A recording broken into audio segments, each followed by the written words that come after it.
you, Wendy. So I put this presentation together because having worked with a lot of Agile teams over the years, when people go towards Agile, and I ask them how it is right now and how well Agile is going, they often say, well, it's just chaos. And only about a third of the respondents actually are enjoying Agile. So I want to give you a few brief statistics that I've collected about Agile. Then we'll discuss Agile and Risk. That is that when people move to Agile from a previous approach, like Waterfall, they don't eliminate risk, they just transfer risk with a new set of risks. Agile intent. This means that if you were to take away all of the nomenclature and the wording and the labeling of Scrum and Agile practices, what would you end up with? What is the core of being Agile, regardless of the particular approach and labeling you give it? Why do Agile teams end up in chaos? There are many causes behind chaos, but I'm going to narrow in on a few of them and two particular ones. And then a note in the presentation that it doesn't have to be like this. There are some fairly simple improvements that could be made to Agile teams to both get out of chaos and continue to be out of chaos. So I want to kind of give you a picture of where people get into trouble now, and then also suggestions of how to improve upon that going forward. And then a summary at the end about what we discovered. So I'm getting feedback on the comments about mic not very loud. I've tried that, cutting out. If it happens particularly badly, then let me know and I'll have to flip over to a cell phone. So when I work with audiences, typically this data is from a project management and some of my audience. Over the last few years, I've actually polled about 500 people, and only about a third of them are actually enjoying the Agile experience. So I asked the question, put up your hand to the audience, if Agile is going great with respect to deadlines, budget, and quality expectations being routinely met. And when I asked that question, about 3 out of 10 people put up their hand. Sometimes it's only 1 out of 10 or 10%. And that means chronically, 7 out of 10, 70%, maybe 80% of people doing the Agile are not having a good time. They've gone to Agile, but it's not really buying them anything or buying them as much as they would like in the organization. So the question is, what is going on and why do people have this problem? And how can they get more out of their Agile practices? So when teams move from Agile, from a Waterfall or a previous methodology to Agile, they don't eliminate risk. What they do, as per that seesaw, the picture, they transfer risk. They've gone from one set of risks or problems, Waterfall or whatever they were using before, to a new set. Okay, they didn't eliminate risk. So maybe the Agile methodology or Scrum was a little oversold, or maybe not implemented with extra practices to mitigate the new risks that arise. So, for example, a group using Waterfall, their risks have been, or the problems they experienced in the end, is that they built to a spec. The spec may be too big or ambiguous, so they're guessing. There's little feedback along the way if they're doing more of a strict Waterfall versus some interaction there. And they find out at the end they built the wrong thing. It's either too slow, too large, too cumbersome, doesn't meet a need. But the risk is they're going to find out the feedback when it's too late. So people then hop to Agile to have a better life.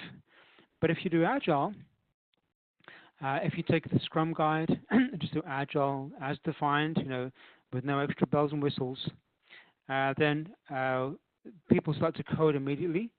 So they kind of feel good about that, but there are a few requirements. There's probably no design. because the design emerges over time. They may find that the pieces in the end don't work together. So every sprint built a nice piece of software, but when you look at them end to end, they don't actually work together, or the user can't use all the pieces for their own intent. Okay? It would be like building a vehicle.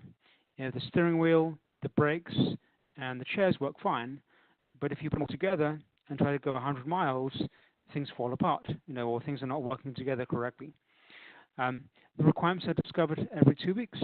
So when people have a particularly poorly defined backlog, and I'll give you some examples of both good and bad backlogs in a few minutes. And then people discover the new requirements every 2 weeks when they get their feedback after the demo. And if that goes on for too long, there's no end in sight. The big boss, the customer, they want a particular set of features and delivered by a particular time. And the best the team comes up with is, well, we discovered the new requirement. Let's go work on that and then see how we're doing. So the customers and management don't ask enough good questions, and they allow agile teams just to kind of limber along bit by bit over every 2 weeks. And there's no end in sight, and people do not know when it will be finished. So in this example, kind of rudimentary example, people have moved from a waterfall, one set of risks and problems, to agile, a second set, a different set of risks and problems. But they actually didn't eliminate the problems that were risks that they had before. So in the presentation, I want to suggest a couple of examples of how people can then both move to agile and actually get some of the benefits too by mitigating those new risks. So the biggest problem about moving to agile is that the people move to agile, and it's really just a framework. The house on the left there is just a framework of a house, a frame, and I've labeled the pieces of the framework by the major tasks in a sprint implementation of agile. But if you were to purchase that house on the left, then you get wet. If it rained, or you get cold if it's going to be cold. You can't cook anything. There's nowhere to sit down. It is just a framework. It's cheap, but it's limited. So when people move to Agile Scrum, and they, for example, go to YouTube for their education, or they go to the Scrum Guide, they're getting a good framework, but they're not getting a complete solution. Back maybe 15, 20 years ago, when Agile came out, it was sold as a framework, and people back then used to tell us, you need to add stuff to it. It's just a framework. You need to add engineering practices and other practices to it to make it more robust.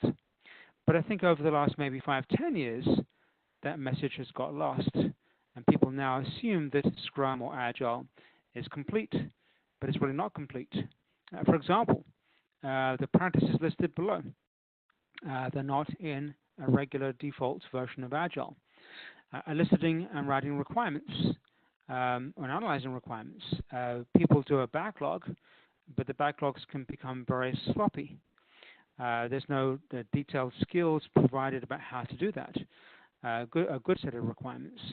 Release planning. Back in 2010-11 timeframe, the release planning step of Scrum went away in the Scrum Guide because it was considered to be too predictive, too much hassle to predict anything going more than a couple of weeks out. Project planning.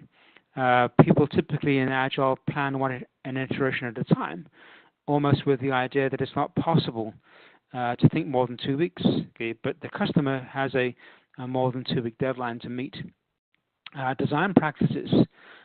Design practices have been ditched for the idea that we'll have an emergent design. The design will emerge over time. That can work out well if you have super duper developers that can imagine the design in their head. But if you have 50 people working on a team, or 5 people working on a team,